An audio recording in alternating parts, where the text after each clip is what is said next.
We're hearing now that Harry's offered to actually share his official diary engagements with the palace in a bid to reduce those clashes we've seen so many times over the years.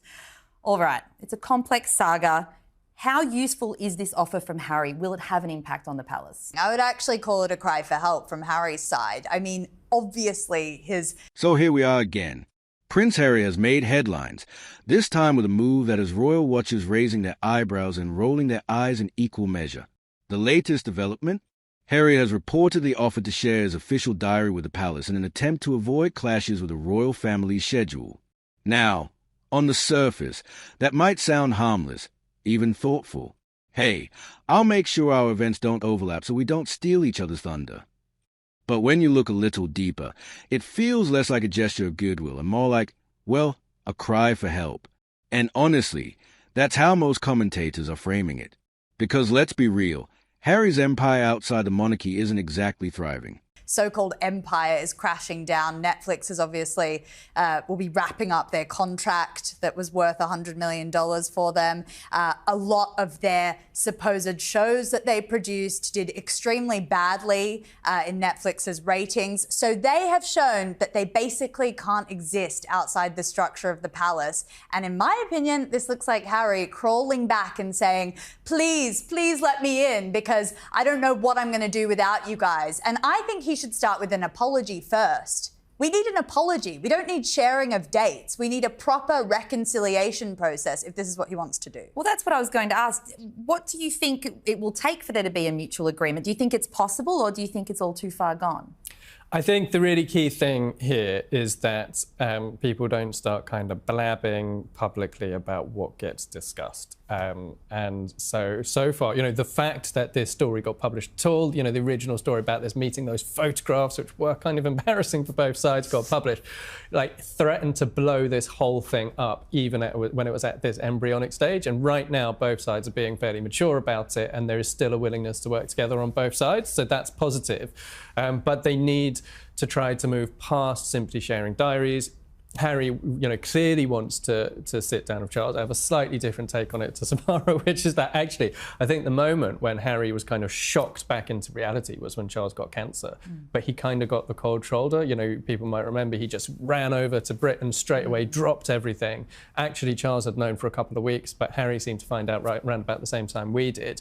He dropped everything, flew to Britain, and then he only got about 30, 45 minutes with his father before Charles flew to Sandringham.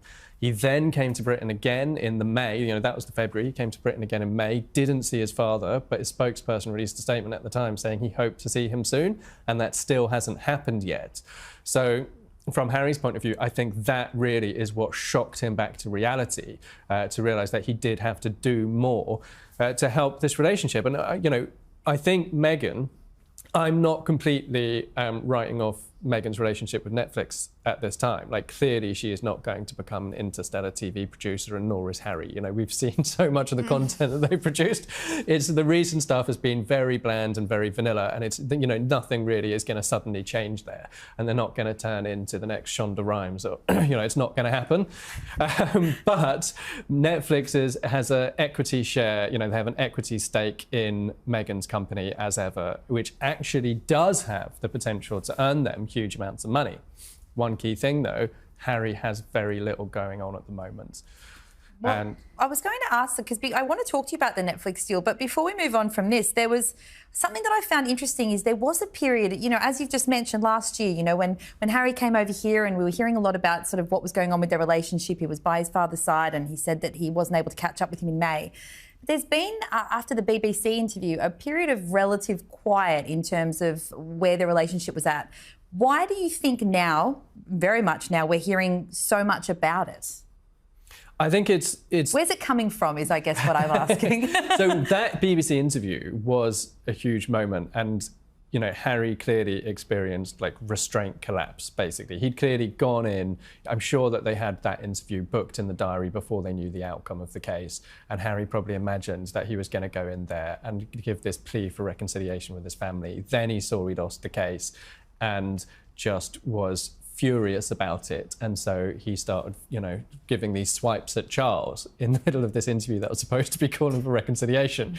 And so I thought that had a huge potential to blow any chance that he had. But it is promising to see these new meetings taking place. I think the reason behind it, though, is fundamentally because Harry had a clear out, and Meghan had a clear out of their PR team on both sides of the Atlantic. They brought new people in who have come with new energy and a real determination to move the dial in terms of public opinion, move the dial in terms of media coverage of the Sussexes, and that comes with it, move the dial in terms of the relationship with the palace. At the heart of all this is a question Harry hasn't convincingly answered. Why is he trying to reconcile? Is it about his father, an aging king with limited time left? Is it about his children, who will one day want to know their grandfather and uncle? Or is it, more cynically, about salvaging a brand that's been battered by bad deals, fading public interest, and a reputation for disloyalty? Commentators are divided. But one thing is clear, the timing looks suspicious. And so we know what's happened so far. We know that the meetings happened. We've had this report about the diary being shared.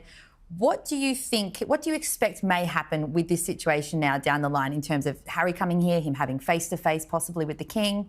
I think he's trying to get reconciliation before the king goes. I mean, he did obviously say in that BBC interview, I don't know how much longer my father has left, and obviously dropped a bunch more bombshells in that interview. It wasn't that long ago, so it's kind of crazy now that they're trying to share diary slots and trying to figure out how he can kind of get back in with the royal fold, because Queen Elizabeth II did say, you can't have it both ways. You can't be 1 foot in, 1 foot out royals. I don't want that. And I think that this is really betraying what she wanted for them. They need to choose. I just don't agree with this hybrid situation. They're like typical millennial royals who want to do like gig economy jobs in the royal family or something. I don't exactly know what their whole plan is. It's a very confused strategy. And I do agree that they've got a better team who's clearly trying to fashion something out of this. But I just think it's a very confused, dilapidated thing, and I don't see it going anywhere. You don't think we'll see them in the room together? You don't think we'll see Harry and the King actually sit down in the coming months? I think there's a chance we will, but I do think Charles is going to need to be slightly dragged into it. I think Charles got to a point after his diagnosis where I think he took a decision that he needed to protect his peace and that his younger son was causing him a significant amount of stress and anxiety in his life. And so he took a decision that he needed to focus on his health and getting back to the place that he needed to be, and that meant not exhaustingly spending all of his time kind of running around after Harry. And so Harry is going to have to show Charles that having a relationship is not going to be exhausting and draining for him. If Harry's serious about wanting to repair that relationship. And so it's going to have to be softly, and Harry's probably going to have to soak some stuff up along the way. Charles has soaked up a huge amount of pain, and without turned the other cheek, not fought back, except in small ways like Frogmore Cottage, taking Frogmore Cottage away. And it's Harry's turn. Harry's going to have to soak up a lot as well.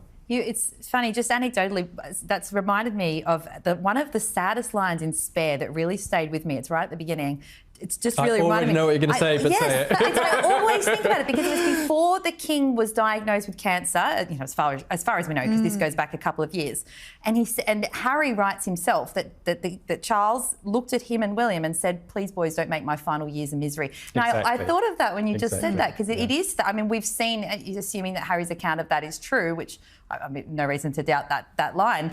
That does say a lot about his character and how he's viewing these final years, and then you add cancer to that, and that changes. Sorry, that just reminded me. No, it's the fact that you even know that, because Spare was a publication full of dirty laundry of the royal family, something I don't think the King should just forget easily, and I certainly don't think William is going to forget easily. So the publication of Spare, what you know that he said, the nitty-gritty details of Harry's upbringing, that's stuff that you can't just sort of say, "Oh, I'm really sorry, but I'd like to be friends now. Sorry about that."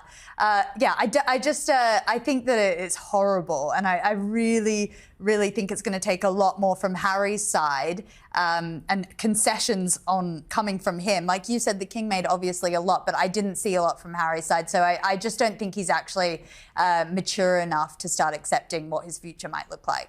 The second the Sussex empire starts wobbling, Harry suddenly wants back in.